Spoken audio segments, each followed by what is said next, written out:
সর্বনাশ, বরফ পাহাড় যা অর্ধেক হয়ে গেছে। আমাকে যা করার দ্রুত করতে হবে।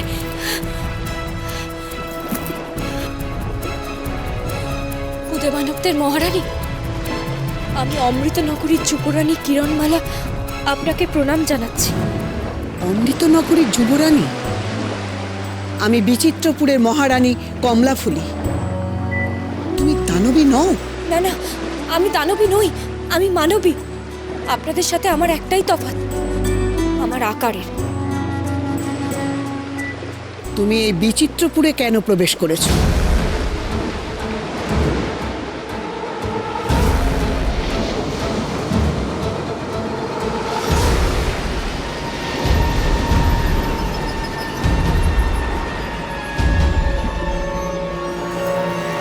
ঝঞ্ঝা শুরু হয়ে গেছে, সবাই মাটিতে শুয়ে পড়ো, নইলে ঝড়ে উড়ে যাবে।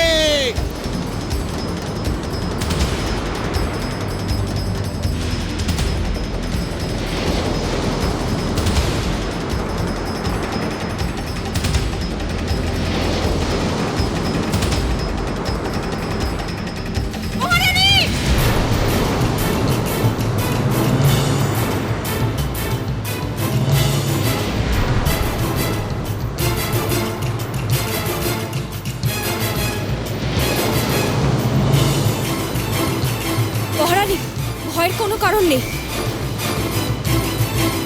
আপনারা সবাই আমার আড়ালে লুকিয়ে পড়ুন, আমি আপনাদের এই ঝড় থেকে আড়াল করছি।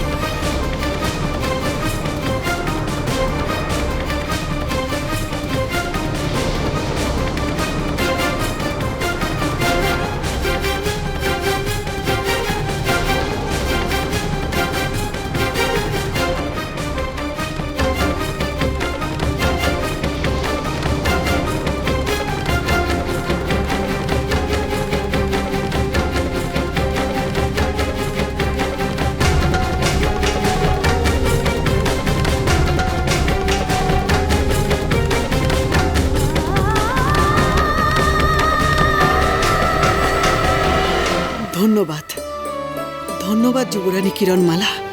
মহারানী, আমি আপনাদের সাহায্য প্রার্থী। আমি ওই আগুন পাখির দেশে যেতে চাই।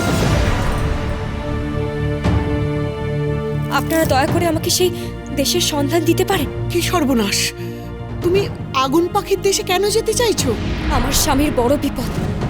রাক্ষসী রানী কটকটি মায়ার দ্বারা আমার স্বামীকে বরফে পরিণত করেছে। একমাত্র আগুন পাখির ডানার উত্তাপে সেই বরফ গলানো সম্ভব। আমার স্বামীকে রক্ষা করার জন্য আমাকে সেই আগুন পাখিকে নিয়ে আসতেই হবে। কিন্তু ওই আগুন পাখির দেশ যে ভয়ঙ্কর, সেখানে কেউ যেতে পারে না। সেখানে গেলে কেউ ফিরেও আসে না। আমায় যেতেই হবে মহারানী। আমার স্বামীকে রক্ষা করার জন্য আমি জীবন পণ করে বেরিয়েছি। আপনি দয়া করে আমাকে সেই দেশের সন্ধানটুকু বলে দিন। তুমি আমাদের প্রাণ রক্ষা করেছো, আমাদের সবাইকে তুমি রক্ষা করেছো। আমরা প্রত্যেকে তোমার কাছে ঋণী। তোমাকে ওই মৃত্যু পথের সন্ধান দিয়ে তোমাকে আমরা বিপদের মুখে ঠেলে দিতে পারি না কিরণমালা। তুমি তুমি ওই আগুন পাখির দেশে যেও না, আমরা তোমাকে যেতে দিতে পারি না। রাজা আর্জুন, তোমরা সবাই ওকে ঘিরে ফেলো। ঘিরে ফেলো ওকে, চল।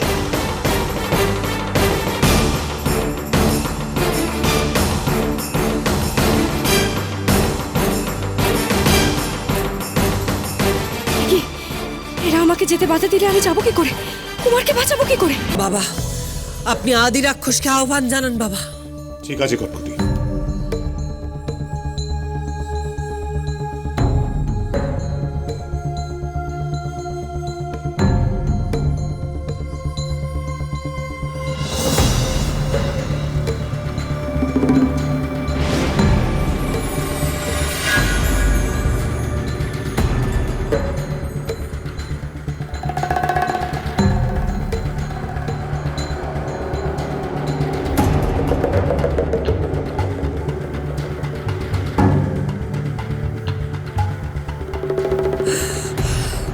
দেখুন দেখুন, শোণিতমণির শোণিত পান করে আমি আমার রূপ, যৌবন, শক্তি সবই ফিরে পেয়েছি।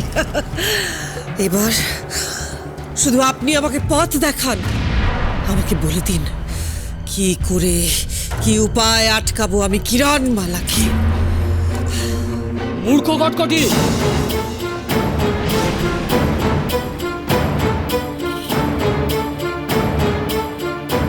এখন কেন আমাকে ডেকেছিস? তুই তো নিজেই নিজে সর্বনাশ করে বসে আছিস। কেন? কি করেছি আমি? কি করেছিস? তোর তো সে জ্ঞানই নেই। তুই কি মারাত্মক ভুল করেছিস। তুই আমাকে না জিজ্ঞেস করে কেন সনিতমণি শহীদ পান করেছিস?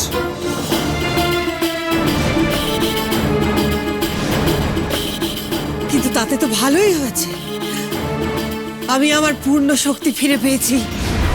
অমৃত চুরি করার শাস্তি স্বরূপ আমার রূপ যৌবন কেড়ে নেওয়া হয়েছিল, আমি তো তাও ফিরে পেয়েছি। ওই শনিত মুনির শনিতে যে এত ক্ষমতা! আমি কি জানতাম না সেই ক্ষমতার কথা?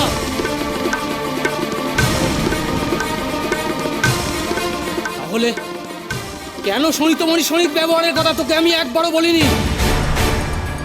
কারণ ওই শনিতি কুমার আর কিরণমালার মহামিলন ছাড়াও অমৃতকে পুনরুজ্জীবিত করার একমাত্র উপায় ছিল।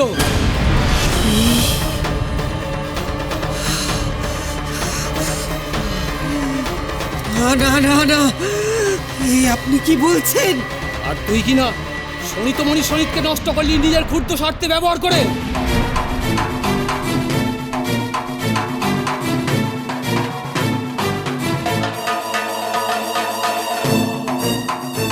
অমৃতকে পুনরুদ্ধারের আরেকটা উপায় তুই চিরকালের মতো শেষ করে দিলি।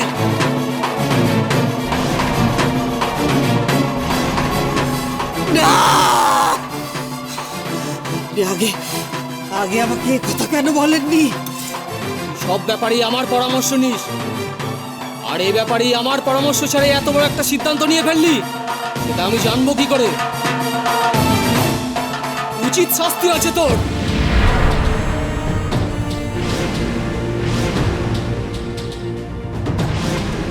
শুধুই যে অমৃতকে পুনরুজ্জীবিত করার উপায় নষ্ট করেছিস তাই নয়, শনিত মুনির আঘাতের ফলে শীতবৃক্ষকে পুড়িয়ে তুই বিচিত্রপুরে প্রবেশের সমস্ত রাস্তা বন্ধ করে ফেলেছিস।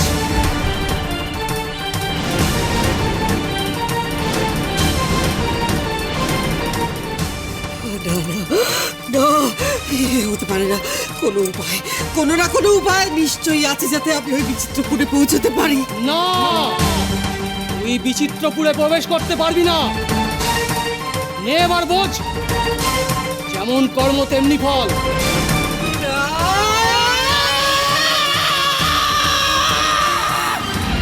মহারানী, দয়া করে আমাকে বাধা দেবেন না। আমাকে যেতেই হবে আগুন পাখির দেশে। না কিরণমালা, তোমাকে আমরা কিছুতেই ওই ভয়ঙ্কর বিপদের দেশে যেতে দেব না।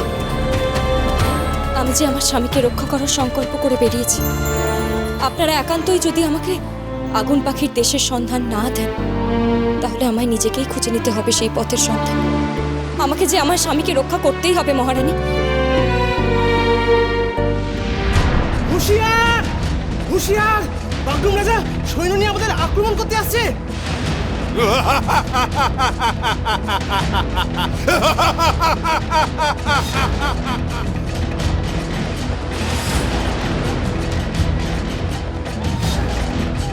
বাগডুম রাজা? আমাদের শত্রু।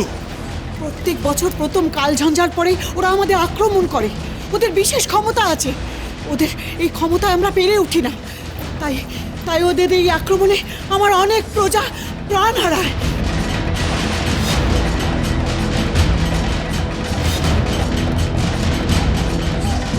কেন কেন এই বাগডুম রাজা আপনাদের আক্রমণ করে মহারানী? সে অনেক কথা কিরণমালা, তুমি এখান থেকে পালাও, পালাও এখান থেকে, তা নাহলে তোমারও প্রাণহানি ঘটতে পারে। আপনাদের সবাইকে বিপদের মুখে ঠেলে আমি পালাতে পারবো না। কিরণমালা কখনো পালাতে শেখেনি। দেখি আপনাদের শত্রুর কত ক্ষমতা।